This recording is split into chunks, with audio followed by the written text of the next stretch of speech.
Kung ikaw ay naghahanap ng makakausap. Heartline. Kung ikaw ay nangangailangan ng isang kaibigan. Heartline. Daluyan ng iyong damdamin at daluyan ng iyong bawat saloobin. Heartline. Kung saan pinapakinggan ang iyong nararamdaman.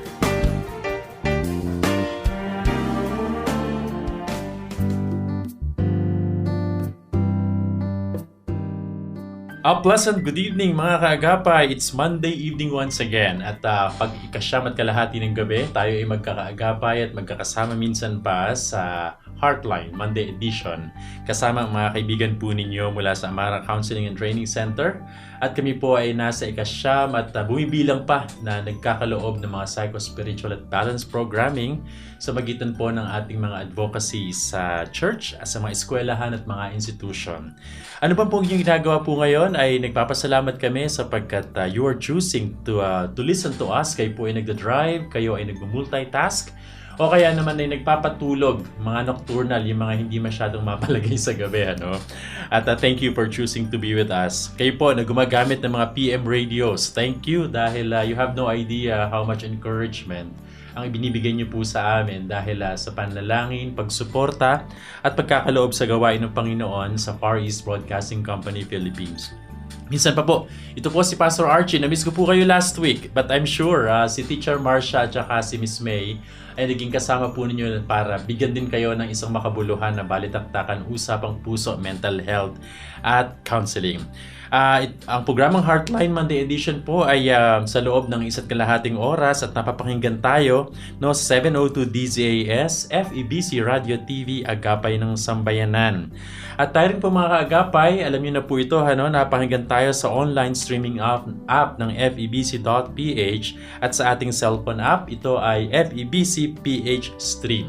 Kaya naman, saan panig man kayo ng mundo at especially if you are using a transistor radio, ay maaring nyo po kaming mapakinggan. At yan po ay dahil sa mga diligent work sa mga kaibigan natin sa Radio TV Production, si Reggie Villena, yung ating RTV team, si Kuya Wen Balatukan, at yung mga broadcast engineers natin sa Bukawe Transmitter site. Mga kaagapay, in the occasion that you want to make this episode very engaging, you know what to do, no?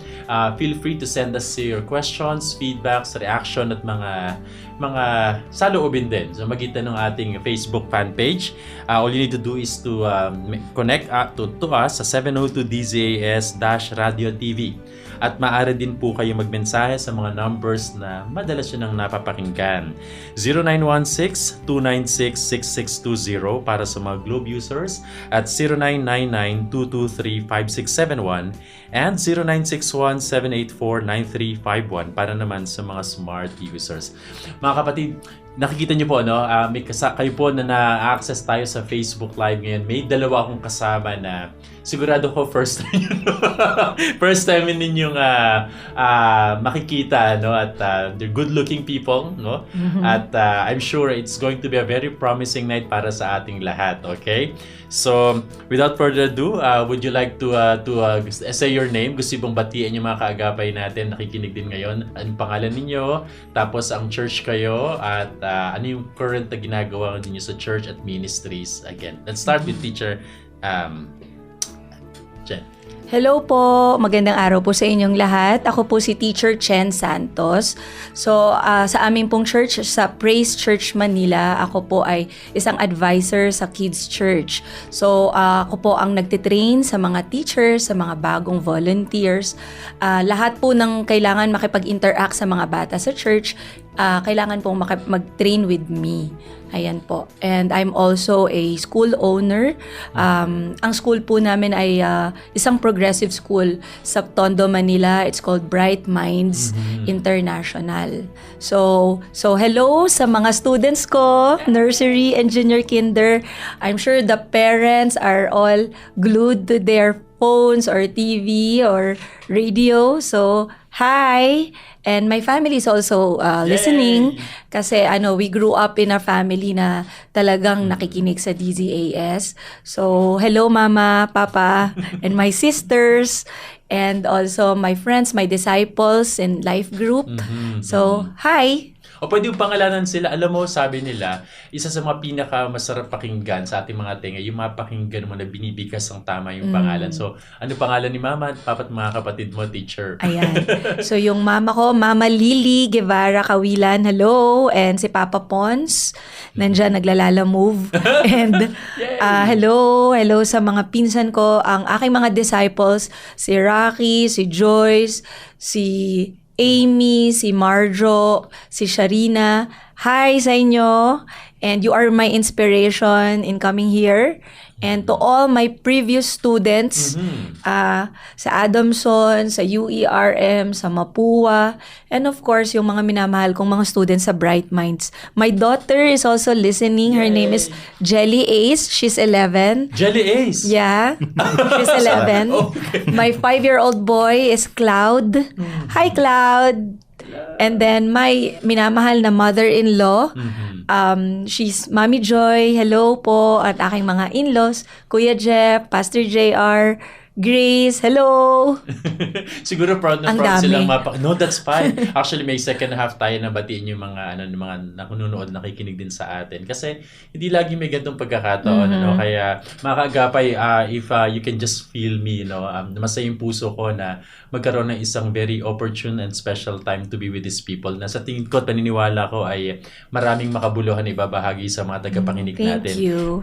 They're both teachers, no? Kaya parang them being educators themselves sa panahon na na bakasyon na, no, at may mga transition at medyo may mga nangyayari sa DepEd ngayon. Yes.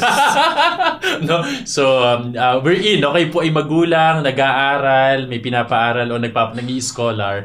We hope to dedicate this episode with you. Okay? Thank you for your availability. You're a school owner, tapos educator. Gusto mo talaga nagtuturo? Talagang, did you really dream of becoming an educator yourself? Actually, no. My dream is to become a lawyer. Wow. So, yun yung entry ko sa UP as a lawyer. I mean, Polsai.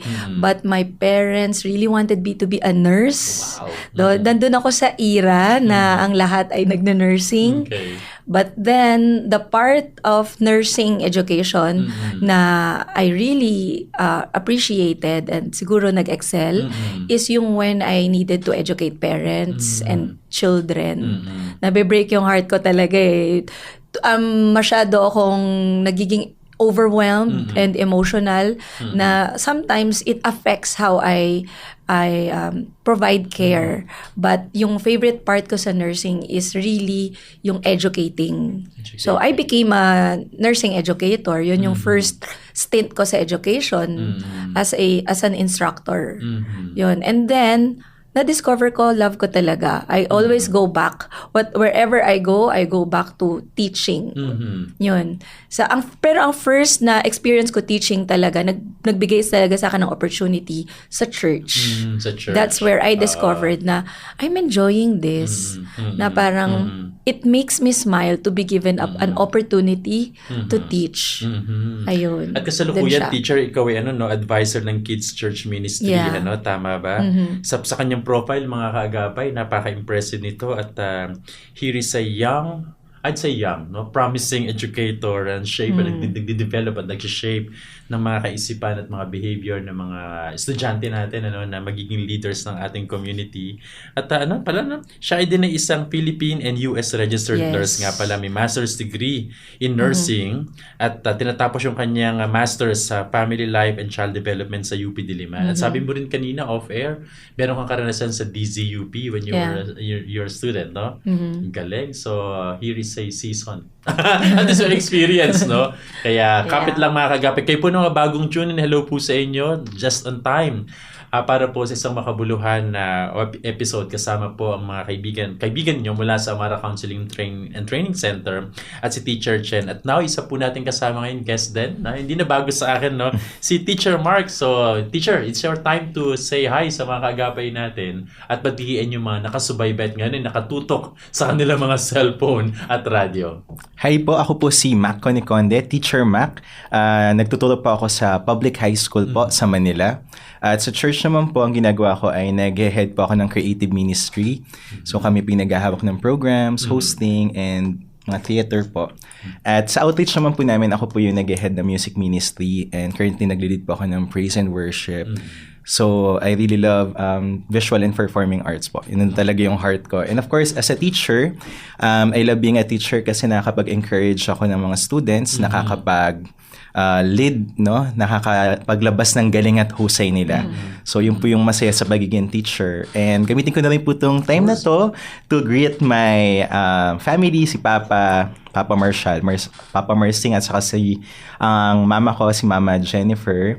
And of course, Tatay Loy, Nanay Lena, Dad JR, Kuya Mel Yvonne, and the rest of the leaders ng Praise Church Manila. Katulad ni Ate Chen, I'm from Praise Church Manila din po. Yun, ay shout out sa mga taga Praise Church. No? Si Pastor Loy, ako napakabait yan. Every time magkikita kami sa mga Christian gathering, talagang oftentimes siya nag-a-approach na so humble. Grabe. Of course, may good friends since high school. Si Pastor Alfie Garcia at si Joyce. I'll see you very soon. Birthday niya ngayong buwan na to, kung di ako nagkakamali. Basta alam ko June si Pastor Alfie. Anyway, advance happy birthday. Happy birthday, Pastor. Ayun. So mga kaagapay, mga dalawang tagapagturo ang kasama natin ngayon. Parang, meron bang teachers sa family ninyo? Meron ba kayong kamag-anak, magulang, tiyahin na nasa teaching ministry, if you can remember? Ako sa family ko, actually mostly nurses. But I have a paternal grandmother who has been teaching for many years and had been a school principal.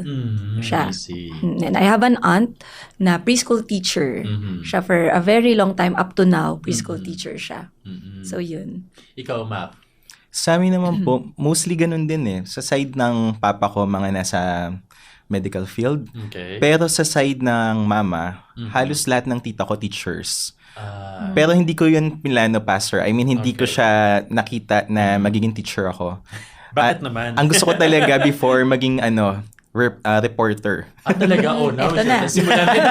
Nagsimula na, bumalik na yung pangarap ko, no? Before maging reporter. Pero nung na-try ko kasi, yung course ko kasi sa college ay madadaanan ko yung mass communication and teaching.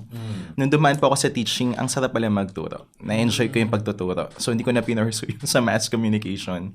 In-enjoy ko na yung pagtuturo. And yung dream ko na yun, nagagawa ko naman sa church, voice over, hosting. So, kasi nasa creatives ministry ka, Alam niyo, kayo po na mga na-involved din sa church, you know how important it is na magkaroon tayo ng mga creative ministry sa church. Like yung paper yan, to tap yung mga potentials at mga creative side of the members of the church, especially mga young ones, At yung ganitong advocacy at involvement ni Mac ay isang bagay na we also have to consider sa ating mga iglesia.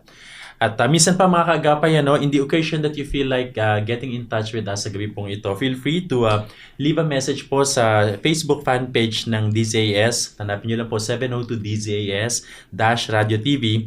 At maaari po kayong mag-text pa rin sa ating mga mobile numbers 0916-296-6620 para sa mga Globe users and 0999-223-5671 para naman sa mga smart users. At gusto po namin ipaalala na ang Amara Counseling and Training Center is a professional entity that serves and provides psychological and spiritual counseling sa magitan ng mga licensed counselors at psychotherapists para po sa mga personal, family, couples counseling. We also do service training, mga psychoeducative seminars and trainings sa mga church, schools at mga private institutions. Ano man po yung mga pangailangan po ninyo.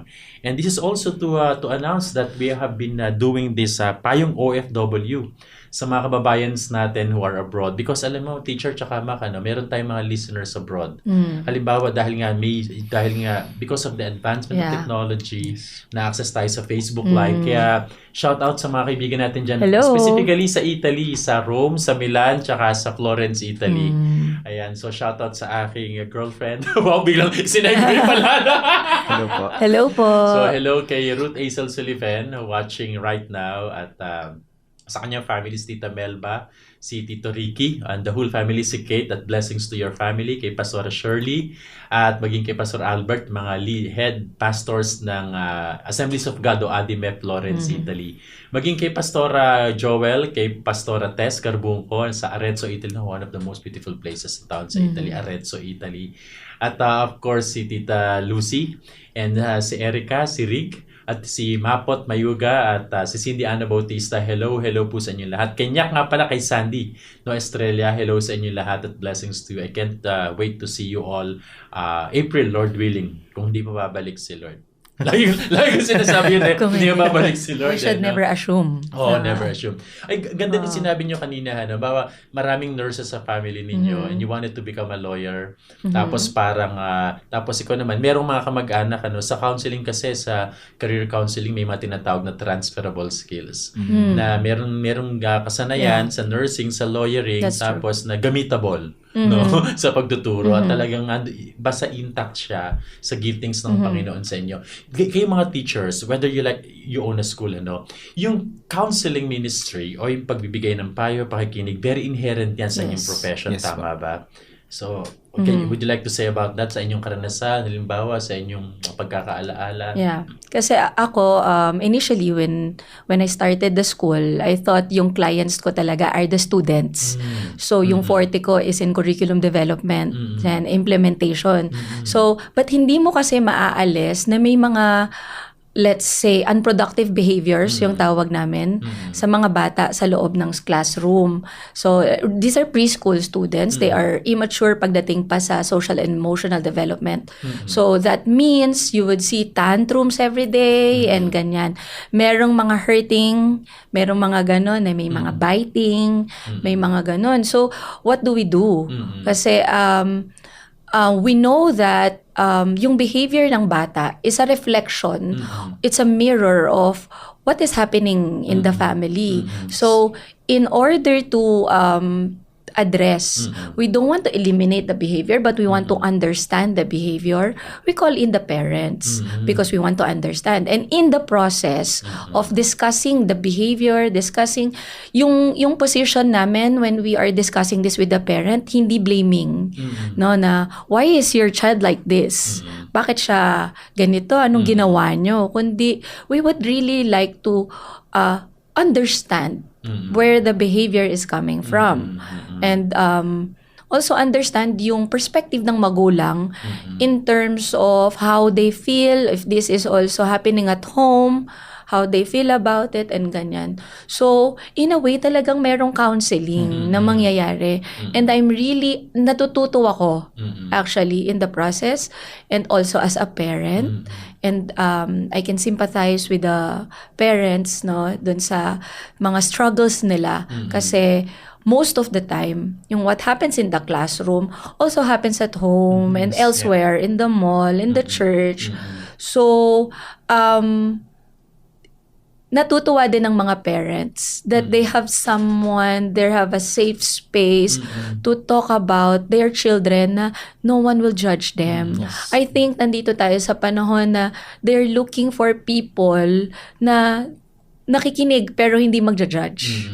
Na they know that in Bright Minds with us, we are partners. We are partners. We have genuine concern. We really want your child to develop. Kasi kami naniniwala kami the only way to learning is holistic development.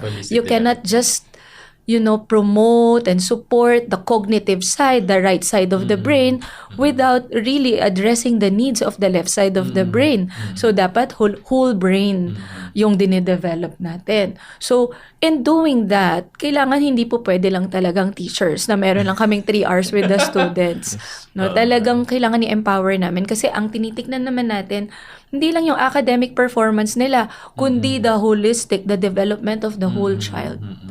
So, ayun, di ba? Meron talagang counseling. Right. So, ganun. Ikaw, Mac, ano yung mga grade yung tinuturuan mo sa kasalukuyan? Currently po, grade 9. Grade 9. Ako, medyo hindi man nag-explore na. Ito yung medyo, hindi nila alam ano ba sila. Bata pa ba or matanda na ba, no? So, same din po kay Ate Chan, no? Counseling is very important, lalo na sa grade 9 students. Kasi ito yung mga students na minsan, para silang iiba, lost, no? Hindi, ano ba yung gagawin ko? Peer pressure, different issues. And hilig ko as a teacher, as an advisor, nagpapasulat ako sa kanila sa papel, nangungumusta ako sa kanila. They will write everything they want to write. Pwedeng yun yung mga hindi nila naikikwento, pwedeng yun yung mga dala-dala nila. At habang binabasa ko yun, minsan magugulat ka, itong taong to ang lakas ng personality nito outside. But deep inside, ang daming mga pinagdaraanan. And you will know ano yung situation nila sa loob ng family, different issues, iba't ibang aspect na minsan magugulat ka din, no? Kaya napakahalaga ng counseling sa amin kasi kahit papaano man lang, mailabas ng bata kung ano yung dala-dala niya. May makinig man lang without judgment. Ang fear kasi ng bata, baka hindi kasi maintindihan. Yung maiparamdam lang natin sa mga students natin na may nakakaintindi sa kanila kahit isa, it means a lot. Minsan nga, hindi naman laging advice no? Kumbaga yung anak, nandito si teacher you can count on me. Tutulungan ka namin dyan. Marami ka ring teachers na hindi lang ako. You have a lot of teachers here in school. Kaya nga ginagawa ko, pastor, yung kinoconnect ko ang campus ministry sa loob ng school. Katulad ng sinabi ni Ate Jen, holistic approach. Hindi pwedeng cognitive side lang tayo lagi. Hindi pwedeng intellectual lang na matutuhan nga ng bata yung mga different competencies. Pero naiwan naman yung emotional aspect nila, spiritual side. And actually, Diba if po? I may add, research says talaga in neuroscience na ang unang-unang kailangan ma-develop yung tinatawag niya neuroception of safety. Yung perception ng bata, regardless of age actually, ng safety. So when the student comes inside the classroom, ang una niyang isi-sense is, am I safe? Am I Safe, not in a sense ng madadapa ba ako, not physical safety, but emotional safety. Mapapahiya ba ako? Yes. Maja-judge ba ako? Yung ganun. Kapag na-establish, this is across all age groups Right. Kapag na-establish ng bata, nagkaroon siya ng sense of safety dun sa classroom, then learning actually starts. So, hindi siya ma-activate yung gusto nating learning unless and until the child feels safe Right. Yes. doon sa isang classroom. Katulad ng sinabi ni Ate Chen, safe space, no? Yeah. Safe Kumbaga space. kaya kailangan ko ring i-remind yung mga bata kasi ultimong simpleng tanong, minsan natatakot silang sumagot kasi they have previous experiences na napahiya sila. Trauma, maybe. Hindi sila hindi kinilala or di acknowledge yung sagot nila or mali yung natanggap nilang response. Yeah. So I have to assure them, anak, bago sila sumagot, paulit-ulit yun na pwede tayong magkamali. It's okay. Yes. Kung gusto niyo magsalita, kung gusto niyo mag-share, it's okay. Yes. Aayusin natin yan. Pag di mo makuha, tutulungan kita. Yeah. Hindi ko hayaang mapahiya ka. No? Yun yung assurance sa bata. That Right. is also something that is very important for a teacher For a to teacher. understand. Paano kung stress yung teacher? Yeah. Maraming problema, bayarin, labahin, nag-away ng asawa. Diba? That Yes. happens, Valid yan. diba? That's a Okay. valid na Scenario, insight. so- Yeah, kasi who we are, talaga, ini-influence ng state ng emotions ng teacher, yung the way that she teaches, the way that he or she interacts with the children. So that is why doon sa education, meron yung concept ng co-regulation. Not just sa education but also in parenting. So kunwari magpo-provide ako ng parenting seminar or ng teacher seminar. Ang unang-una kong ituturo yung co-regulation. Co-regulation. Gusto natin mag-develop yung social emotional na skills ng mga bata. Unang-una dapat yung parent or yung adult in the room, the Involvement teacher, po nila, whoever talaga. is the caregiver. Yes. Ganyan. Kasi naipapasa natin yun 'di ba? Parang sun sa Inside Out 2 na movie wherein nagbigay siya ng Neuroscience 101, 'di ba, sa ating lahat True. na people communicate through yung yung ating system, neurological system with your neurological system. So, nervous system to nervous system talaga. Ang communication, 'di ba? Ini-interpret ng nervous system ko yung mga cues, yung mga signals. So, it's very important. Ganun din teacher to student. So, yung student, ginigage na ano kayang gagawin sa akin ni teacher. Si teacher, ganun din. Pine-personal sometimes yung behavior or words ng mga students. Right. So, sa self-regulation, sa co-regulation, ang goal is yung student na magkaroon siya ng kakayanan na kapag na-upset siya, ma-feel, ma-express niya in a healthy way, hindi siya mananakit. Right. Pero hindi na i-invalidate. No? Nice. So in paano mo yun matuturo sa kanya? Kundi doon sa adult na magko-co-regulate. Ikaw Nice. muna, ikaw yung calm dun sa storm. Hindi po pwedeng storm. Right.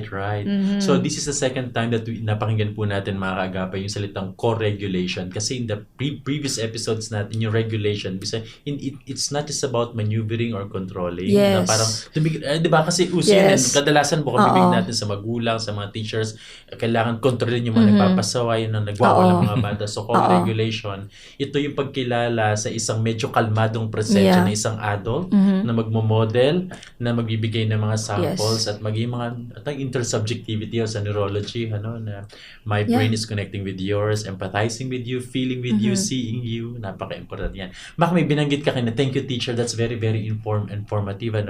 May binanggit ka kanina, minsan tinatawag mo yung mga estudyante ng anak. May mga nakita ka bang benefit doon when a teacher calls a student anak, hindi lang, ganito. Personally speaking kasi, pag ako tinawag akong anak, I feel safe kasi. Para sa akin, based on my experience, lalo na pag yung principal namin, tinawag niya akong anak. Parang I feel happy. Even yung head ko before, pag may mga personal na message, anak, may mga ganun na parang ikaw, yung closeness and yung relationship mas tumitibay. So sa mga bata, ganun din ang tinatawag ko, pastor, anak. And minsan na-appreciate nila yon na minsan may mga messages sila at the end of the school year or kapag mga special occasions na salamat po sa pagiging tatay namin sa school. Thank you po. Ikaw po yung tinuturing ko pong tatay. Kasi yung iba kasi wala talagang kinalakihang tatay. So somehow man lang maramdaman lang nila may tatay sila kahit ilang oras lang sa isang At araw. kung minsan meron silang biological father pero absent Yes. yung ganong parent to child Maraming ganong relationship, cases, pastor, sa mga students. Anything sa church din, nangyayari Yes. siya, mga teacher, na the pastor sometimes calls sa kanyang mga disciple na anak, and they feel good. Tayo sabi, marami naka-resonate sa inyo sa experience ni Mac, no? It feels good when somebody calls you anak. Ibig sabihin, it's an appeal to relationship. I remember my daughter. So, I call her Jelly. Kasi Jelly yun yung Ace. Alam Jelly ko, Ace. isang cloud, Yung no? dati May niya. pagkain, Si Jelly Jelly Ace Ace, siya kasi cloud. Tapos, ang sabi niya sa akin one day, sabi niya, Mami, anak na lang itawag mo sa akin. Sabi niya, natuwa naman ako, napaisip din ako, natuwa at the same time. Kasi gusto niya yung ganong intimacy, mas intimate, I think, yung feel, mas safe, mas she feels na, kasi I have a lot of students, I interact with a lot of children, and I call them by name. Tapos siguro she wants to be set apart, feel more special than the rest of my other students. So, Mami, anak na lang itawag mo sa akin, sabi niya. Kaya I agree na at some point, talaga, iba kapag you are being regarded as a family member, lalo na sa culture ng Pilipino. Oo. Na obviously si Teacher Chen ay isang mother na, so hindi naman kahirap pero hindi rin ganun kadali to relate and to provide that safe space na to connecting with the children, kasi alam niya yung feeling na si Mac, you're single pero hindi naging mahirap sa iyo to treat these children as parang mga anak, na provide ng talagang unconditional positive regard, kasi para mga teachers pangalawang magulang. Yes. Pangalawang magulang talaga. It's a privilege at the same time challenge. Kayo po na teachers, kayo ay nakaka-relate sa mga guests ko po ngayon, ay naunawaan niyo talaga yung pinag-uusapan natin. May challenging, it eats some of your supposedly personal time na, pero parang nag-extend pa rin. Hindi kulang, sabi mo na kulang yung 3 hours. Yes. to alat sa school kasi may mga post classes at minsan yung may mga visitation, especially mga nasa probinsya, bumibisita pa sa mga bahay.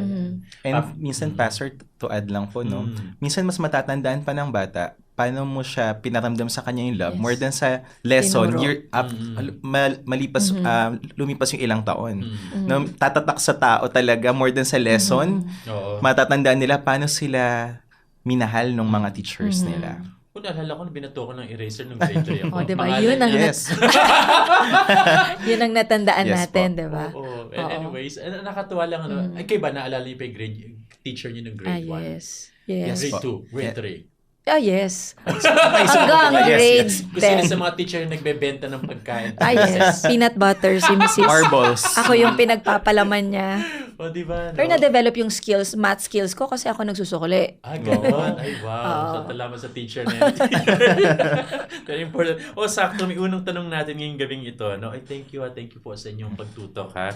Kayo po nagda-drive, tutok, tingin lang po sa manubela, tingin lang sa daan, at makitawa po kayo at makarelate sa aming usapan ngayong gabi.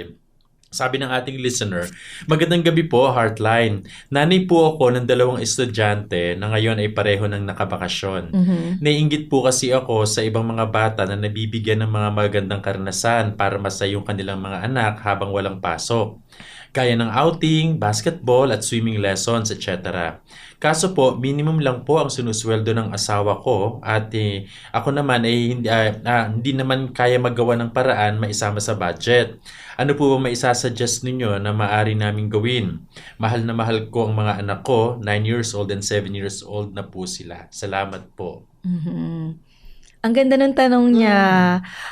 Kung ako yung anak niya, napakapalad naman niyang anak kasi gusto ng magulang niya yung more than the basic, more than yung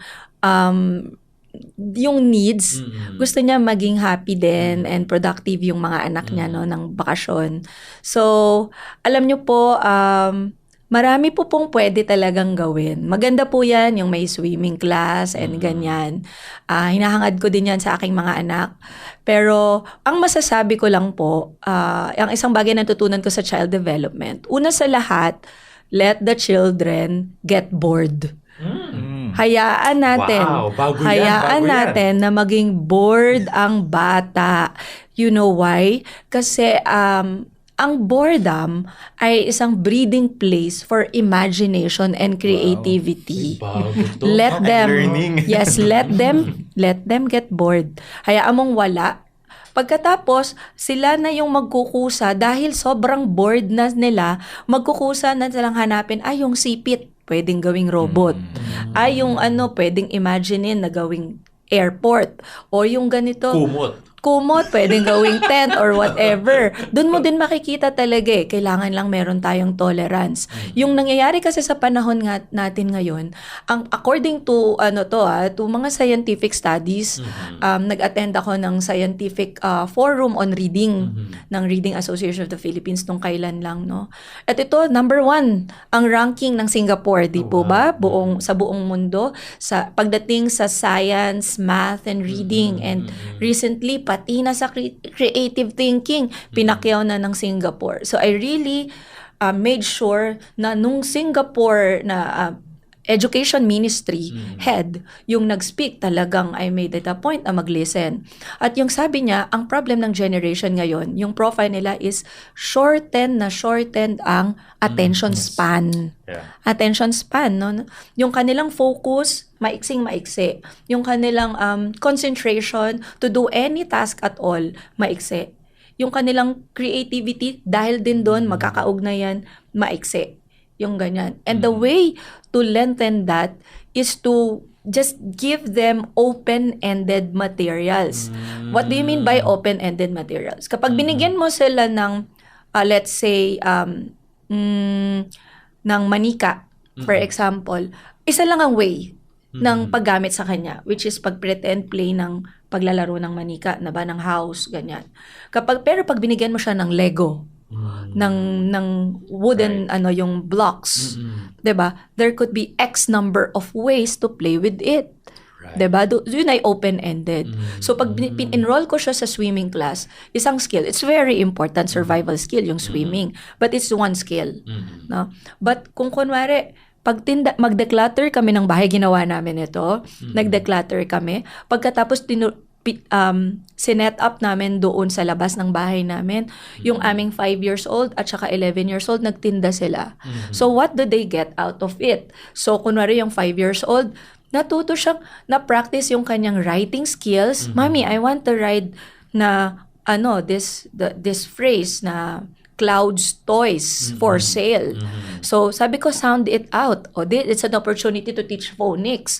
So nagsulat siya, nag-decorate sila ng ate niya. So, kung ano yung nasa bahay, hindi ako bumili.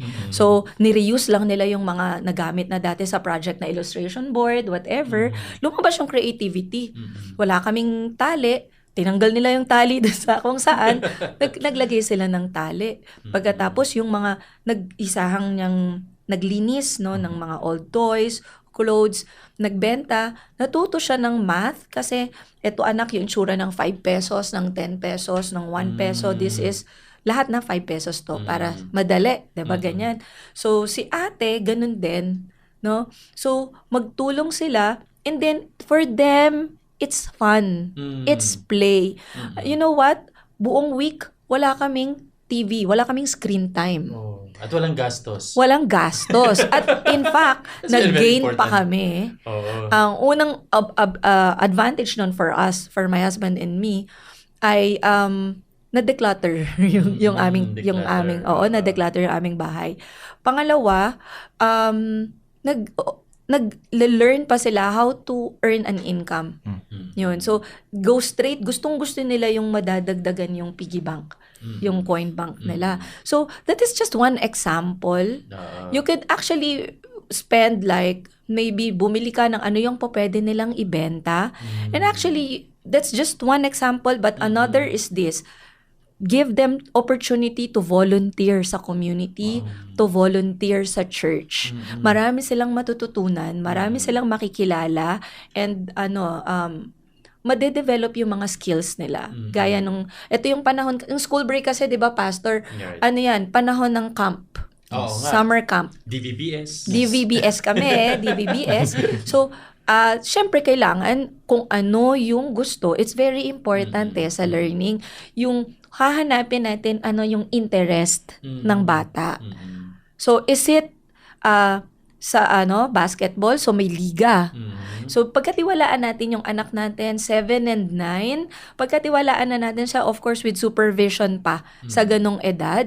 Pero i-explore natin sa community, sa barangay, sa church, may mga activities yan sila na po pwedeng gawin. Kung hindi, pwedeng magtinda ng ice candy sa bahay. Ice tubig.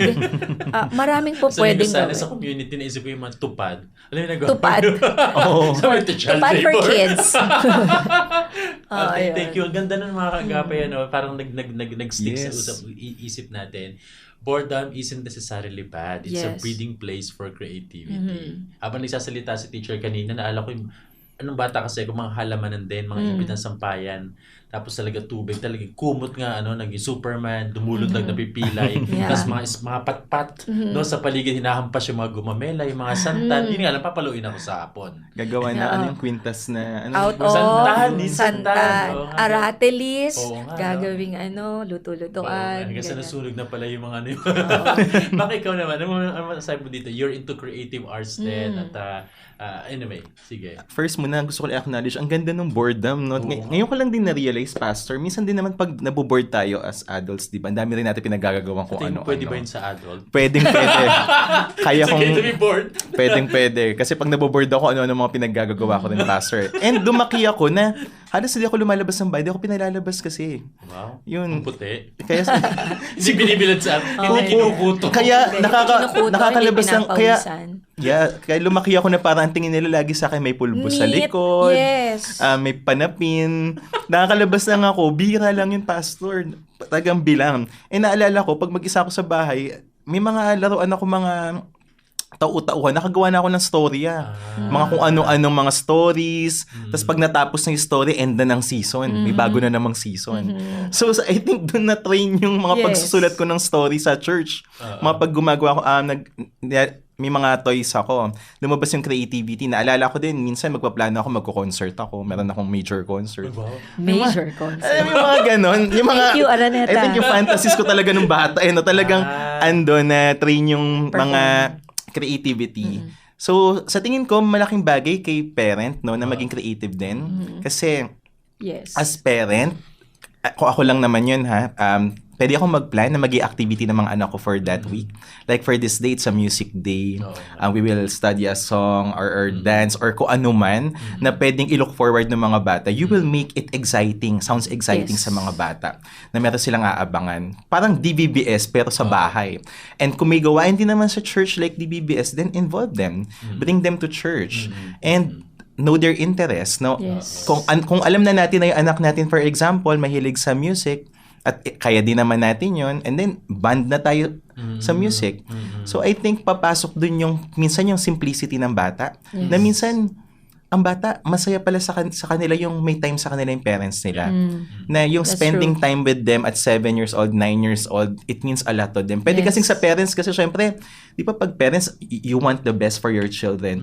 Pero minsan, the simplest things are the best things for the children. Minsan may mga bagay na ita-treasure ng bata, magiging core memory nila yon. So I think time and knowing their interests and somehow pakikipag-usap. Hindi kinakailangan expensive, ano? Yes, Yes. kung kaya naman, pastor, why not? Pero kung hindi, there are other ways, Oh. alternative ways. Dahil halimbawa sa dalampasigan ng Manila Bay. Maganda. May isa kasi kong client, ano, kasi very short ang finances.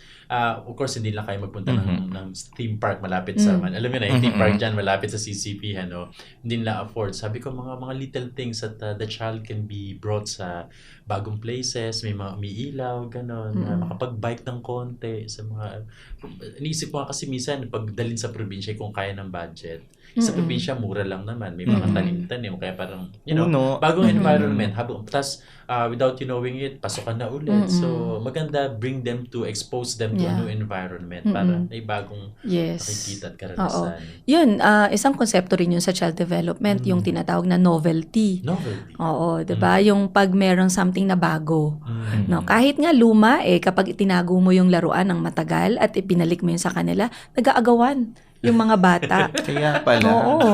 Kaya pala Ayun. nung hinanap ko yung mga laruan ko dati, natuwa Na-excite ulit ka ako. ulit. Opo. Oo. Nalungkat din Pero sa once upon a time, wala ka ng pakialam Wala sa na, kanila. wala na po. Oo. So, Dahil ba may attachment yun? Halimbawa, yung laruan na yun, may naalala kang karanasan or posible ba yun? Kaya parang the moment you access it, makita mo ulit siya, mahawakan mo ulit, may binabalik sa'yo na good good memories. memories. Hopefully good. Oo.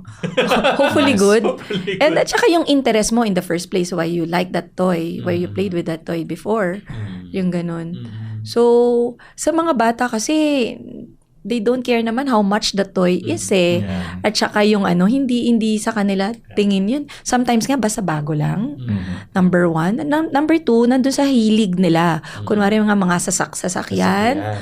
Kahit na binili mo pa yan sa ukay or dun sa tinatawag nilang nakalatag or bangketa. No, ang importante sa kanila, mahilig siya sa sasakyan. Yung ganun. Or Ganyan, yung mga drone na gano'n. drone na, no? So, mag-ipon-ipon na. iPhone, ganun. But Ayun. anyways. And na-mention mo, Pastor, yung iPhone. I think very important for parents sa generation na to na wag i-base yung parenting nila at saka yung i-gauge nila yung am I a good parent, am I a bad parent based on what they see in social media. I think san natin makukuha na ay parang kawawa naman yung mga anak ko kasi hindi sila nag-swimming class kasi yung si ganito and churchmate namin, lahat sila nag-abroad, nag-Hong Kong Disneyland, kami na lang yung hindi. So, you feel, dati wala ka namang ganong feelings, pero nung nakita mo yung mga post nila, you feel na kawawa ka at ang anak mo. Pero in reality, kawawa nga ba talaga? 'Di ba? Is it, meron akong mga kakilala din na although they can afford, they choose not to do those activities kasi meron silang ibang priorities. So you have to go back, ano ba ang values? Ano ba ang priorities ng pamilya nyo? For example, what kind of child do you want to raise? So, kung ako, gusto ko ay matalino sa buhay, street smart, at marunong sa pera. Yun yung isa sa gusto namin, marunong mag-manage, mag-save ng pera. Then ngayon, magpaplano ka, nung sinasabi ni Teacher Mac kanina, magpaplano ka ng mga activities na mag-hit ng target mo para sa yung mga anak. So, important sa inyo yung anak mo ay maglilingkod sa Lord, na lumalaki sila, na they serve other people. If that is one of your values as a family, then saan mo i-expose ang anak mo? Sa outreach, Right, 'di ba? right. Sa community work, sa activities, let them hand over the toys, let them just help clean up the table, and just bring them to their activities. You have to keep in mind anong klase ng tao yung gusto kong palakihin. Yun. Nice. So, values will drive us. Yes. Napaka-importante nun. Sabi ng isa nating listener na engaged din siya sa ating discussion, magandang gabi po. Ako po ay tagapakinig ng DZAS sa loob ng mahabang panahon na din. Nung pandemic, nabiyuda po ako dahil namatay asawa ko sa COVID. Ngayon ay 58 years old na ako. May maliit na negosyo na bumubuhay sa amin ng 2 anak ko. Malaki na po sila at yung panganay ay may pamilya na. Masyado po akong nasubsob sa trabaho, pang-aliw na din sa sarili at dumalang ng pagpunta sa church. Aaminin ko po na nanlalamig na ako at natatakot po na lumala ang kalagayan ko. Wala din naman dumadalaw sa akin sa bahay or sa shop kaya nawalan ako ng gana na talaga. Gusto ko po magkaroon ng buhay na may sigla at saya kahit hindi naman na ako mag-asawa. Ano po ba ang maipapayo ninyo? So, 58 years old, meron siyang 2 anak, May maliit na negosyo, Meron siyang maliit na nanlalamig sa church, and she's able to realize yung kanyang emotional, psychological, and Aware siya, spiritual opo. state. I think, ako personally, wala pa ako sa 50s, pero I would say, dumaan din ako sa season na parang, I feel that there is something lacking in my life. Parang may dryness, merong kulang, merong parang I felt left behind. Yung ganun yung nararamdaman ng ating listener, follower. I would say, ang nakatulong sa akin, number 1 is, syempre hindi mo kaagad iisipin na I will pick up my Bible. Hindi mo kaagad, it's not gonna be natural for you kasi you're stuck. You feel stuck. And minsan nga, possible attitude siya, yung pagbubuklat ng Bible is mahirap pa, Yeah. no? Hindi Mahirap. hindi ganun kadali. Lalo kung Sometimes, nandun siya sa situation na yun. Yes. When you are in the situation, when you are preoccupied with your issues, at saka yung parang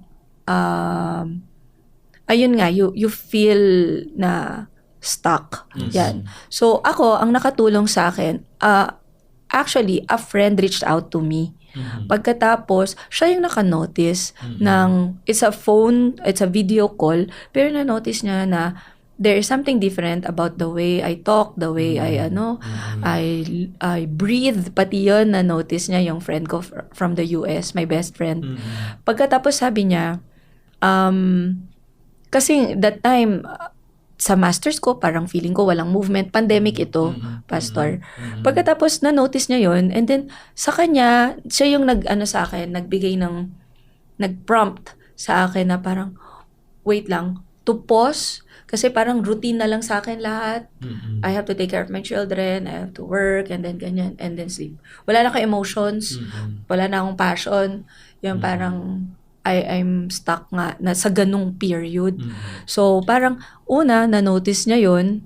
Nung na-notice niya yon, dun ko na-start na ma-notice talaga. And then, nag-reach out ako actually also for counseling. Okay. And meron akong generalized anxiety Okay. at that time kasi I feel Alright. so frustrated that I'm going nowhere. Yung ganyan. Pagkatapos, sinabi niya na siya daw na feel niya na nagiging better yung pakiramdam niya kapag siya ay tumutulong sa iba. I see. Nice. No. So parang sabi ko, why not? Ganyan. So nagkaroon ng opportunity sa church. So sige lang, tinap din ako ng pastor namin, si Pastor Loy, Okay. na mag-volunteer doon sa Love Your Neighbor campaign. Ang gagawin ko doon, Sa akin yun. nagdagbigay kami ng mga food packs, food Oo. box actually, sa around Community, 5,000 families. 5,000 Wow. families. Ang task ko doon sa project na yon is to interview. Interview. Okay. So parang nung nag-interview ako ng mga families na parang sobrang inaabot yung boxes, nandun ako Nakita ko yung mata nila, nakita ko yung pinagdadaanan nila. Nakita ko na talagang wala na silang, narinig ko, na wala na silang kakainin, yun na lang. Kung hindi pa kami dumating, wala silang kakainin. So parang, it gave me, hindi ako joyful na ganun yung kalagayan nila, but it gave me a sense of purpose, a sense of meaning that my life is hindi lang yung parang yung I have to be grateful. Na ano bang wino-worry ko that time, master's thesis ko. Doon ako na-anxious sa master's thesis ko tsaka yung income ko na I kept on comparing my pre-pandemic income compared to that period, 'di ba? Yung ganyan. So really I realized na comparison is killing my joy. Comparison Comparison kills our talaga. joy. Okay. So parang that is a process, no? Hindi ko naman siya overnight na-realize. Parang seeing these people, interacting with these people, really started the healing. Totoo yung sinabi ng best friend ko na when you reach out to others, at the point na when you're in yourself, you are in need, Right. pero you were out there, just go out and see other people and help. It helped me. So, nakukulangan para ako may dopamine high kapag tumutulong sa iba. No, dopamine flooding for some people. Natapos na yung project. So, parang kailangan dun sa barangay din namin sa Caloocan. Pagkatapos, meron din dun kaming pinuntahan, napakadaming bata. Ang lit-lit na community, magugulat, ay, may loob pala, may loob ang daming tao. So, parang, nag-help din kami doon. So, kinapalang ko yung mukha ko sa mga friends ko abroad. Nag-solicit ako. Group naman kami, hindi naman ako lang, no? Nag-solicit, nag-create kami ng mga project for them. And slowly, nababalik yung passion, yung life in me, nagiging masigla. So, ma'am, kung ang question mo, paano sisigla yung buhay mo, you put yourself out there. Right. You think of people and opportunities where you can serve. Because it is when we serve that lalabas ulit manunumbalik. I don't know pero yun yung aking experience po. Oh, yeah. Siguro experiential yun, no? Kasi yung karanasan natin, yung mga pagbubulay natin, na nagsilbing makabulaw ang mga teachers yan sa ating mga paglago, ano? Ikaw, kalimbawa yung, kasi parang ano niya dito, may mga desire siya to be visited, na ma-reconnect sa church, at mukhang indirectly gusto niya sabihin na gusto niya mga bagay na ito, no? Para makabalik sa church. May gusto ka bang idagdag doon? Gusto ko rin po na pong ang hirap din kasi iba, 'di ba by age iba-iba kasi ang pinagdadaanan natin psychology, no? Kumbaga, iba kapag ganitong age, lalo na pag nasa 50s na going to 60s, hindi ko rin alam kung anong nararamdaman niya. Pero based sa mga nabasa ko rin books like Ikigai, Ikigai. yung may mga studies sila, for example, sa mga island ng Japan na kung saan nandun yung mga oldest people. Yeah, in the world. Yes po. At pinakamadami, average lifespan of 100 plus, 100. Nang in-interview nila, nagulat sila na ang reason because that they keep themselves busy. And bukod dun sa busyness na yun, hindi lang busy, syempre, of course, you love what you do. No? Alam mo yung, gusto mo yung mga ginagawa mo. Parang may diagram kasi yan sa Ikigai. Parang siyang magtatagpo sa gitna, yung profession, ganito, ganyan. And sa kanila, kay ma'am kasi, no, yung katotohanan na nakita niya, aware siya na kailangan ko ng help. Na ito yung kailangan ko. Malaking bagay na yun. Katulad na sinasabi sa akin ng counselor ko din. No? Na once you're aware, malaking bagay na yun. I think kay ma'am, malaking bagay na mag-try ulit siya ng mga bagay na gusto niya. Yung kahit mga simpleng bagay, just like sabi doon sa isang book like Follow Your Heart. Mag-try ka na mag-try. Kapag hindi hanggang makita mo doon sa 10, alin doon yung isa na pwede mag-spark ulit. Yeah. No? Kaya malay po natin sa 10 i-try ni ma'am mag-spark sa kanya. For example, halimbawa, si music na lang. Music yung nasa isip ko. Di simulan niya ulit, gawin niya ulit. Until, kung walang nagre-reach out sa kanya, baka it's time na kung kaya lang ni ma'am na umabot sa closest niya sa church. Closest someone na makakaintindi. Yung alam niyang no judgment ko ano man, baka makatulong po yun. Yun, I think, that connection. Kasi minsan siguro yung taong din yun, marami rin iniisip. Maganda rin yung chat lang, hello, something kaya para makonect lang ulit. Again, interest niya, and at the same time, kung wala talagang magre-reach out sa kanya, kung kaya lang naman ni ma'am na kumonect ulit sa kahit isang closest niya sa church. Right. It pays to be, magkaroon ng initiative din. Hindi ka maging passive, especially kapag you're stuck. O kaya parang, kasi mga moderate type of depression yun. At kung kaya nating humakbang para tugunan ang isang kalagayan natin to give life, to re-experience life again, no? Napaka-importante ng mga bagay na yan. Anyways, I don't know about you mga kaagapay, pero I have been learning as I listen intently sa mga special guests natin sa gabing ito. At kung kayo po ay nakatutok sa radyo, kung hindi nyo nakita yung mga mukha po nila, ay feel free to visit yung i-access po ninyo yung Facebook page ng 702 DZAS FEBC Radio TV. At I hope kayo po na gumultitask ay ganun din ang malaking kapakinabangan na makinig po sa discussion po natin ngayong gabi, whether you are a teacher, a hands-on mother or father or caregiver. Sa mga halimbawa, wala ng mga magulang, but you really have this seriousness to guide, to nurture these children for the glory of God. Ito pong pinag-uusapan natin ay isang may garantiya, no, na magbibigay sa atin ng pagbubulit, mga mayamang pagpipili.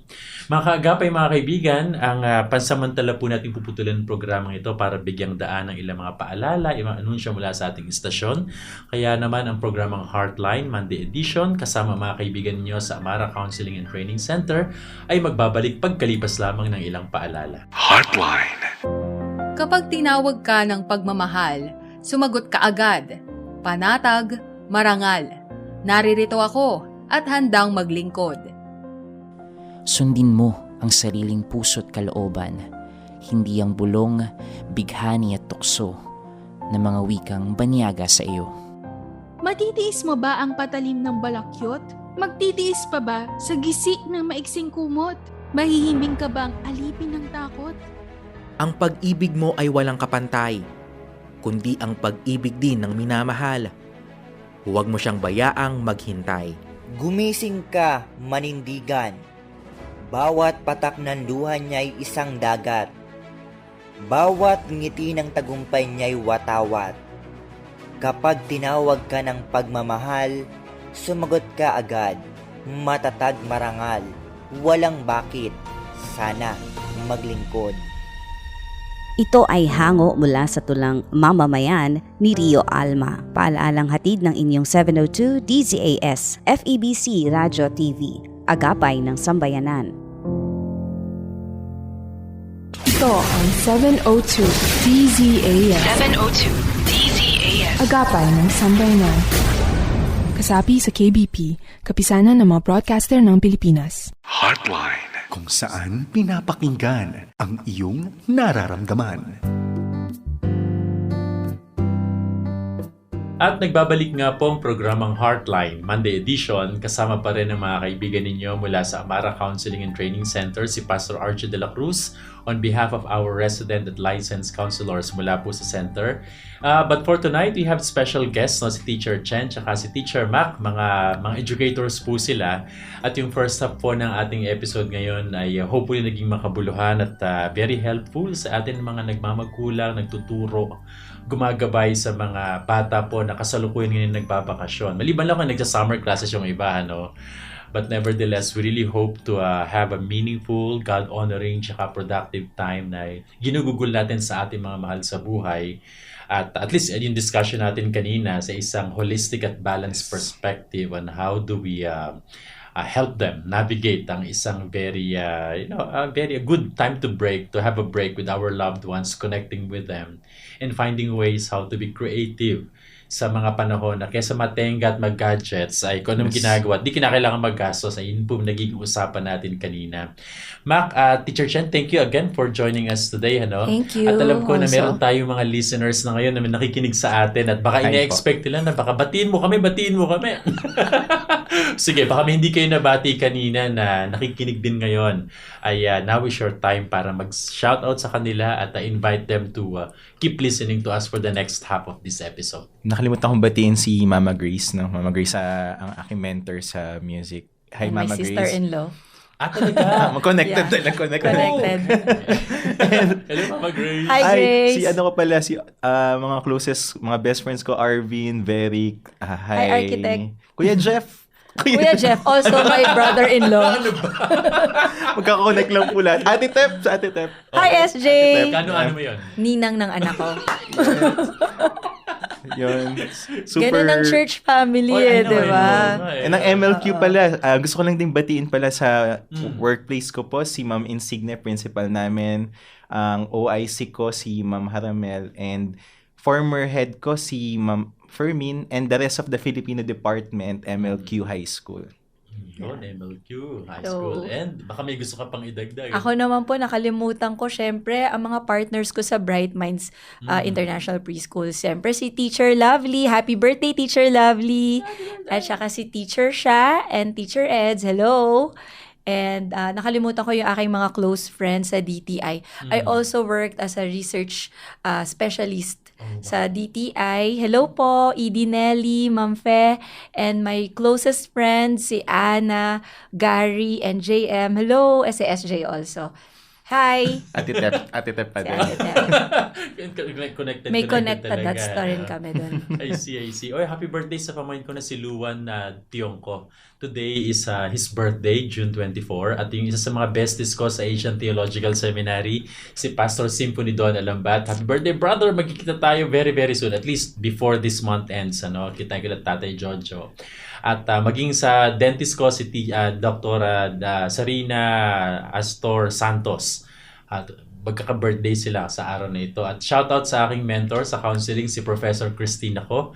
At saka si Dr. Glicerio Jojo Manzano, parehong mula sa Asian Theological Seminary. At yung church family ko sa Christian Gospel Church ng Bagong Barrio, Caloocan City at Paglinang Student Center, Compassion Philippines, dyan dun sa Bagong Barrio. Greetings and hello sa inyo lahat.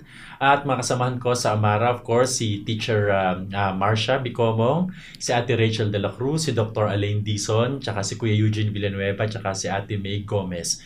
Blessings to you at mga kaagapay, in case kailangan nyo po ng professional counseling, one-on-one, couples, family, no, feel free to get in touch with us. Nagpo-provide tayo ng mga online tsaka face-to-face counseling, na psychological and spiritual counseling, as well as mga trainings like basic counseling skills, advanced counseling skills, helping people na may depression, anxiety, bullying, mga mental wellness, mga tawag dyan, mga self-care, no, at mga team building and all. Let us know how can we be of help to you sa church, sa eskwelahan, mga inset, no? Di ba may ganyan na mga Yes. eskwelahan, parang teaching, helping the teachers how to learn the basic skills of counseling, dealing yung mga bullying sa klase, at yung mga batang may mga symptoms pala ng anxiety, burnout for example, is sa mga advocacy namin yan sa Amara to work hand in hand, no, with the people who are deeply involved sa church community, mga sa eskwelahan. So, hanapin niyo po yan, Amara Counseling and Training Center sa aming Facebook page. Okay, there's a very interesting question dito at nakaka-relate sa ating discussion. Sabi niya, hello po, magandang gabi. Ako po ay isang teacher sa isang private school sa Valenzuela. Female, single, at 6 years na din na nagtuturo. May estudyante po ako na naging malapit sa akin. Lalaki po siya. At parang ate na daw ang tingin niya sa akin. I realized na may emotional dependency ang bata kaya nagkakaroon na ako ng boundaries na sa tingin ko ay makabubuti sa amin parehas. Kaso, nitong last grading period, nagkaroon siya ng mga pasang-awa at halos mag-repeat na nga ng mga subjects. Ang nanay mismo ang nakiusap sa akin at tulungan ko daw ang anak nila dahil nabanggit ng bata na sa akin daw kumukuha ng lakas ang anak nila. Na-burden po ako sa sitwasyon na ito at talagang biglang na-pressure. Tama lang po ba na panatilihin ko ang strict boundaries ko sa bata kahit sincere ang pakiusap ng parents din niya? Ako, I can relate to that. Okay. Nag-work ako as an instructor sa Adamson University, Okay. College of Nursing. And nag-start ako ng Bible study group. So, ang hinahawakan ko, I was maybe around 28 at that time, 28, 29. Ang students ko ay first year, second year college. Pagkatapos, napalapit sila sa akin dahil nag-share ako ng Word of God. Pagkatapos, nag-start ako ng Bible study group. Ini-invite ko sila sa church. And then, very jolly and very close to my heart ang mga batang to. And then, someone caught them cheating. I know, meron sa kanilang nag-working student, meron sa kanila anak ng mga household help. Nag-struggle talaga sila financially to go to Adamson. Okay. Pagkatapos, so, ang pagkabagsak would mean that they have to repeat and then extra expenses yon on the part of their parents. Nag-struggle ako na, ang dilemma ko then was, should I forgive? Yung meron naman mga bata, they did not cheat, pero ang grade is pasang-awa. Should I round off so that yung 73 niya would be 75? Kasi talagang umiiyak din sa akin yung magulang na hindi na po namin kaya, blah, blah, blah. Ganon. So, but God was really clear to me na ang sinasabi, I won't be teaching them to, kunwari, yung for their mistakes, kung to correct yung mistake ng cheating, at saka yung to really learn in life, kung isa-save ko sila, kung i-rescue ko sila. So, as a teacher in that sense, I would say you have to do what is right. You have to keep in mind yung mga standards. If you really love that child, yung student mo na yun, then you will do him more good kung ibibigay mo yung nararapat na grade sa kanya. No matter kung yung tinatawag na resilience kasi yung pwede nating i-develop doon eh. May compassion ka in a sense na kung kaya mo siyang i-tutor after class, you can do that. Do everything that you can so that the child can increase yung grades niya. But remember that the child also has to do his part. Yung family also have to do their part.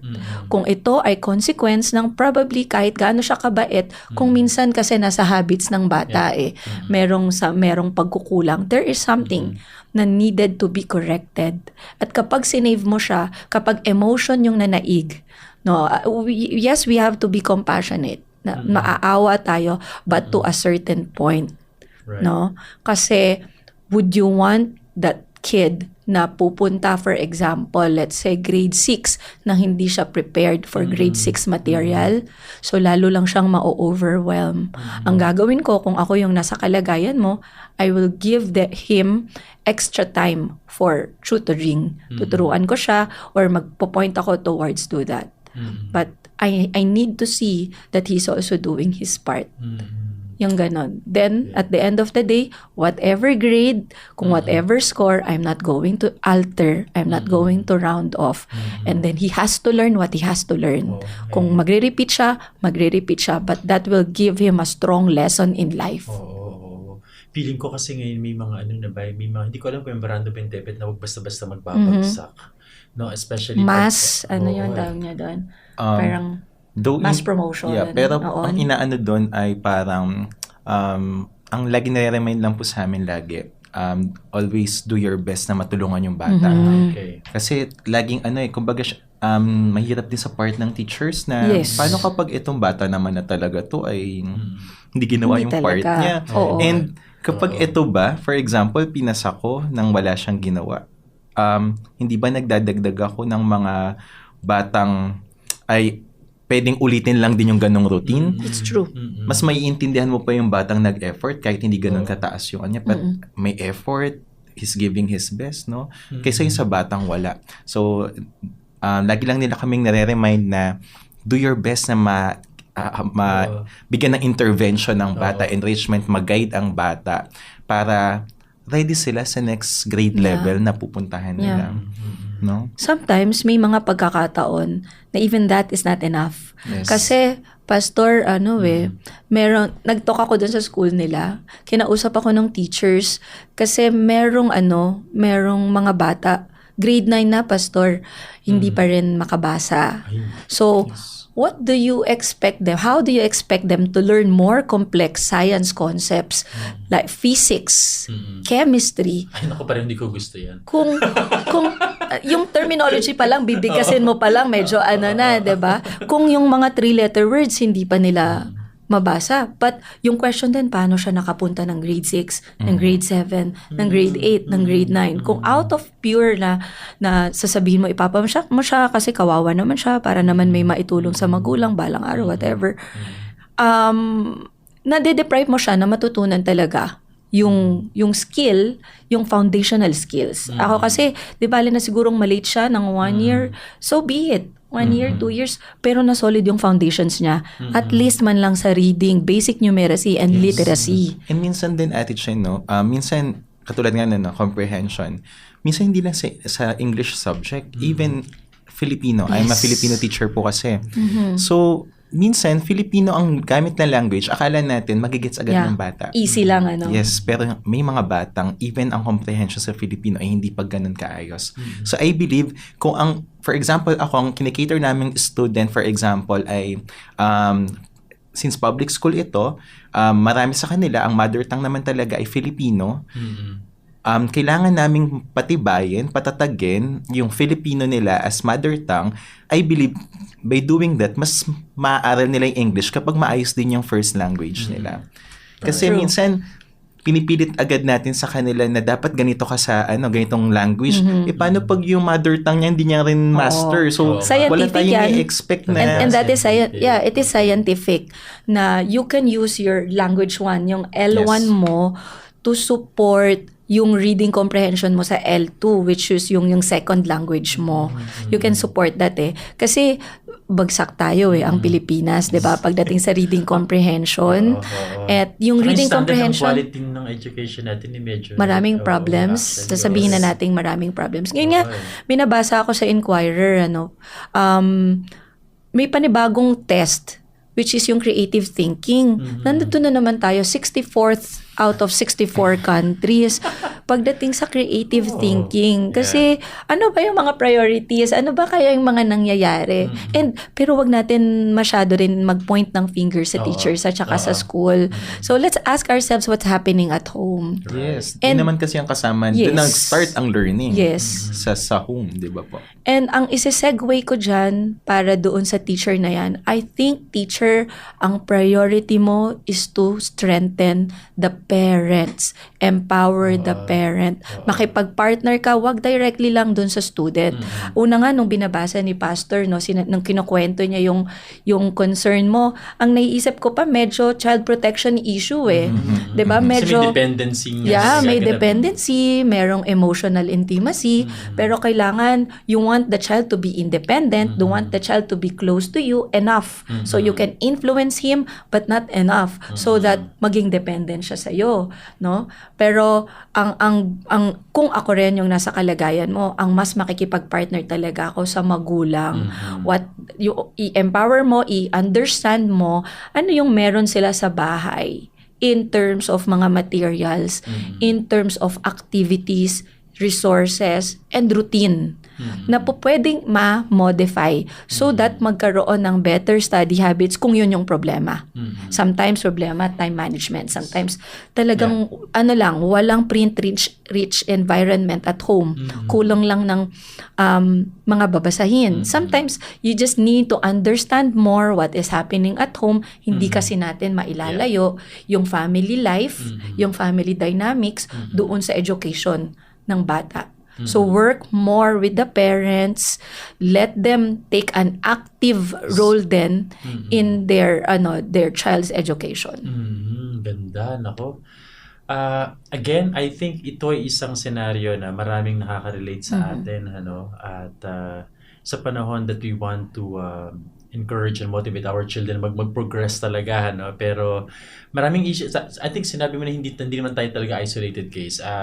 God has given me an opportunity to even see and understand yung dynamics sa Italy ng mga bata. Then also may mga psychological disturbances, mga issues na mga mental health issues at mga inability to connect with the child na deprive sila ng mga moral support din, psychological support ng mga parents because everyone is working and then nagkaroon ng pandemic. Social media. Social media, of course. Naging highly dependent yung mga bata, tawag din rapid toggling yata, and leaving the children parang less driven or disconnected o parang itinatawid na lamang yung bagay-bagay without necessarily reflecting kung ano ba yung natutunan ko. Basta alam ko lang, kailangan ko itong gawin, mag-comply na lang at nasa-sacrifice at na-compromise yung mga deeper values ng development, ng mga academic at mga mental development. May isa naman tayo nagtatanong at teachers na paano daw malalaman kung anong kalooban ng Diyos para sa anak niya na magka-college na next year. Ano ba? Grade 12 ba, Tama ba? Yeah. Yes, Tapos magka-college. Okay. Nag-iisang anak po namin siya at hanggang ngayon nag-overthink kung ano ang kurso ang kukunin niya sa college. Sa tingin ko ay nadala siya sa mga pinsan niya sa mga pinsan niya na papalit-palit ng eskwelahan at kurso. Well, madaling matakot at mag-alala itong aking anak. Siguro matatakutin, pero medyo mahina po ang kanyang loob at may pagkasigurista. Kapag ganito, kailangan ko na po ba siyang ipa-counsel? Gets ko siya doon sa part Ako na din. Ako din. Ganun ako Napasmile eh. tayo So, dalawa. si anxiety ako. Yeah. Joke lang. Oh, go ahead. May ako na parang lagi ang utak ko nandun sa mangyayari in the future. Kaya nga yung mga simpleng lang bago ako makaalis ng bahay, nakailang balik ako, check ko kung napatay ko ba to, ganyan, nakababa na. May mga ganun akong, so gets ko siya sa part na sigurista kasi, kailangan sure siya. Pero ang tanong kasi doon, di ba, kailangan ba ipa-counsel? I think maganda kasi bago yung ibang bagay, ma-address yung root. Yung cause talaga eh. So, pwedeng ang issue talaga niya is, for example, kami anxiety talaga siya. And nagbubunga na lang yung, parang effect na lang yung mga about Doon na sa lang nagmamanifest. course, nagmamanifest. And hindi lang doon, kahit sa ibang area ng life niya, lalabas at lalabas yun. And I think, in terms of course, no, kailangan din mag-guide yung bata, interest pa din. Though alam ko magtatalo pa rin yung interest, and di ba ang mga bata ngayon ganito na mag-usap yan. Ano yung in demand, saan sila kikita ng of course ng ano yung high paying job. Pero I think alamin niya yung interest niya. Ano yung pag-inaral niya? Ito yung alam kong bukod sa may enjoy ko, meron akong mailalabas na galing, and in the future nakikita ko yung sarili ko talaga dito. I think proper guidance, kaya mahalaga kilala ng magulang yung anak nila. True. Na alam niya, ito yung anak niya, ay magaling to sa field na to, i-guide natin yan. Para meron din silang wisdom na maibibigay sa anak nila. So, I think interest, anong gusto ng bata, and at the same time, why not kung kailangan ipa-counsel? Kasi career to eh. Ayaw nating masayang yung taon niya. At pera. So, kung makakatulong ang counseling sa kanya para malaman niya yung gusto niyang gawin at ma-address yung root cause talaga, ano ba talaga yung dahilan ng mga bagay-bagay, malay niya may matuklasan pa kayo na iba pa talagang issue ng anak ninyo na makakatulong para habang bata pa siya, masolve na. Yun po. Yeah. So, tawag yata din career counseling, vocation counseling. Kaya naalala ko, tinanong ko yung kanina sa start nito, meron bang teacher sa inyo? So, it said yes, no? Meron. Kasi may mga sa vocation, career counseling na may mga inuunawa din. Itong profession ba ito na-translate from one generation to another? Kasi most likely, sa mga theories na yan, i-consider yon. So, most likely magiging teacher ka din. Baka ganon. Isang perspective yan. Pero in the course of time, nagbabago. Change happens every now and then. Kaya parang may mga peers. For example, nagkaroon ng mga model, inspiration. May mga shift. Halimbawa, may first time may magiging lawyer sa o doktor. May doktor ba sa pamilya? Wala, ako po yung first. Okay, this is very exciting. Yun ang mga tiyo. Pero again, it's good to assess yung kanyang interest, yung mga generational profession, tapos hobbies, heart, values, abilities, no? Tapos, values, ibig sabihin, ano ba importante sa kanya? Mag-travel? So, sige, mag-FA ka. O sige, maging ambassador ka. Sige, mag-tourism ka, whatsoever. Mag-aviation ka, if you really want that. Pero parang especially mga kabataan, I'm not generalizing, because of the, siguro, brain wiring, may mga tendency magpalit-palit ng mag-shift, no? Medyo costly lang panahon, oras, resources. I think it's also, I wouldn't say a disadvantage, but it is an effect of the technology nga rin, na kids now, they have a lot of options that we did not have before internet. Ngayon kasi, you can do a lot of things, you can be a lot of things, right? May mga jobs ngayon na wala before, and may mga jobs before na wala ngayon. Actually, ako coming from a DTI perspective, ang importante kasi ngayon yung skills. Talaga. Like ako, nursing yung graduate, yung bachelor's degree ko. Pero ano yung ginagawa ko naman when I worked in DTI? But sabi mo nga, yung skills, di ba? Yung transferable skills. What skill set do I have in nursing that's also applicable doon sa DTI? And that is research. That's my second love. My first love is teaching. The second is research. So, yung skill na yun, so, ang point ko dito, para doon sa anak po ninyo, is that don't you worry. Yung kung you go after kung ano yung nagbibigay sa'yo talaga ng greatest joy. Yun talaga yon. Don't worry about yung income. Susunod yun. No, yun yung parang sa Three Idiots ba yun na movie? All is Diba? All is well, all is well. Akala ko sabihin mo, parang don't worry. Yeah. Allow them to be bored. Allow them to be bored. Ito na yung susunod nga, no? Allow them to make mistakes. So, there is no guarantee na whatever, kahit magpa-counseling siguro, na you will be satisfied, that you will have the answer to all of your questions. I don't think you will ever reach that point. But let yourself na just take your time and learn more about yourself, your identity also. So, for example, when I entered BSN, Bachelor of Science in Nursing, hindi ako fully convinced doon. But then, I found joy in pediatrics. No, I found joy in maternal and child health. So, I found my place. And then, when I graduated, I still have a lot of questions. And I think now that I am 40, I still have a lot of questions. Ito ba yung set career ko? And don't you worry, yung career path naman natin doesn't have to be a straight line. So, pwede kang mag-change. And it's not naman kabawasan on you as a professional and as a productive, successful individual if you shift careers. So, it could, you would be just following kung nasaan yung best for you at that season of your life. So ako, yung guide ko doon is, Lord, saan mo ba ako gusto talagang dalhin? Saan ako magbibigay ng joy, yung parang sa ikigai, nakikita ako, tapos something that I'm passionate and I feel that I'm most needed rin. No? Parang, nung kunwari, nag-hospital work pa kasi ako eh. Nung nag-bedside nurse ako, at that time, yun yung pinaniniwalaan ko with all of my heart na place where I am needed most. And then, if I am honest with myself, na I am looking for something, and that's not wrong naman, and it's not naman mali to shift. I remember, Atom Aurolio. Atom Aurolio graduated molecular physics. And then, he shifted career so many times as a journalist, as a content creator, as paiba-iba din. And it's not a problem. Lalo na. From being a reporter to pilot, no? Yeah. So, sino? Steve Dailisen. Steve Dailisen. Talaga ba? Pilot na pala. Alam na natin yung trademark. Sobrang ganda kasi ng voice niya. Na-interview namin siya during college days. And nakakatawa rin. Siya rin yung pilot namin. Ito lang nakaraan talaga? Na nag-travel ka? Nakita ko siya in person ulit. No? So, parang from being a reporter, though, na siya established na siya. Kilala na natin siya, Steve Dailisen. Yun na yung brand niya. No? Pero, still he pursue.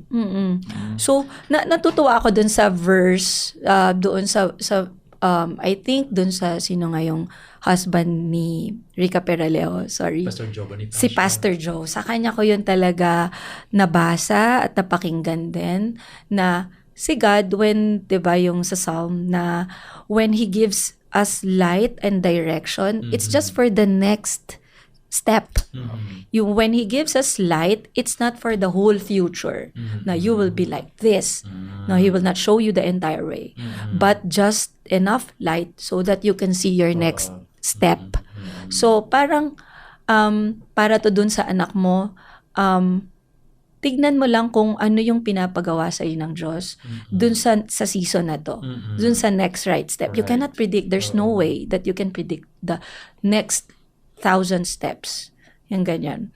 And then, kapag nandun ka na sa step 1, may another light, another grace for you to move on to the next step, and the next step, and the next step. But to tell you honestly, I went to career counseling when I was in 3rd year in high school para malaman yung career path ko. And doon, meron akong joy for serving eh. Doon yun nung na-discover kay Miss Maloy Maribiran ang siyang nag-facilitate. Hello, Maloy! Again, it's a DZAS event na yung mother ko, masipag siya na magdala sa amin. And it helped. It helped me get to know myself. Yung mama ko din nandun. Mas nakilala namin yung sarili namin. Mas naka-help yun. Yun po. Right. No? Napakasarap pakinggan din itong klaseng mga mga paalala para sa ating lahat. Balanse not over-spiritualizing, reconsidering what the Holy Scripture is providing para sa atin, integrating to sa ating mga karanasan, sa mga learnings natin from a early 30s to early 40s, ganyan, at sa anyways, ano pong ating mga edad, pero naunawaan natin ang Diyos nagpapahintulot na magkaroon tayo ng mga pagkakatuto sa ating pakikinig, sa ating kagustuhan na huminto, parang one faithful, sabihin punong-punong pananampalatayang pagtingin sa bawat pagkakataon, one faithful step at a time. As we navigate through life, post-pandemic, sa mga challenges, mga transitions sa ating buhay. But it's good to stay, no? And not being afraid. And then if sometimes we are afraid, sabi nga ng movie na Inside Out, it's okay to be afraid. It's okay to recognize yung mga naiisip at nararamdaman natin. And this can become very good invitation to understand who is with us. Sining kasama natin and what is making sense.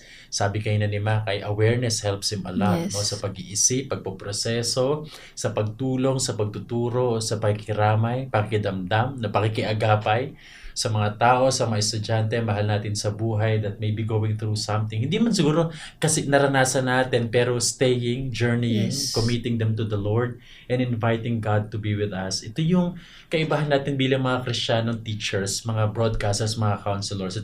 We never miss out, no, the help of God, no, who's an ever-present help in times of trouble, in times of confusion, crossroads, in pain, depression, no, not knowing what to do, where to go. Pero sometimes staying there is the most sane and the most reasonable response na gawin natin until God reveals to us an answer. No? Hanggang sa parang masumpungan natin ng Diyos, sumasaklolo, sinasagip tayo, pinahintulutan na maabot tayo ng kanyang mga tulong sa magitan ng tao. Posibleng broadcast, no? We have no idea, teachers, Chen and Mark, na baka meron tayong listener ngayon na nagkaroon ng aha moment, eureka moments, no? Na parang, kaya pala. For example, it's okay to be bored. It's okay to make mistakes, no? Especially if the implications o parang mga repercussion medyo calculated. Hindi naman sobrang risky na it will cost you everything. But something na pwede nating ma-anticipate in the course of time. At dahil dyan, sobrang nagpapasalamat ako on behalf of Amara Counseling and Training Center sa Teacher Chen at Teacher Mac, no? Your willingness, availability, experience. Yung mga baon nyo ngayon, gitawag namin doon ay ginto.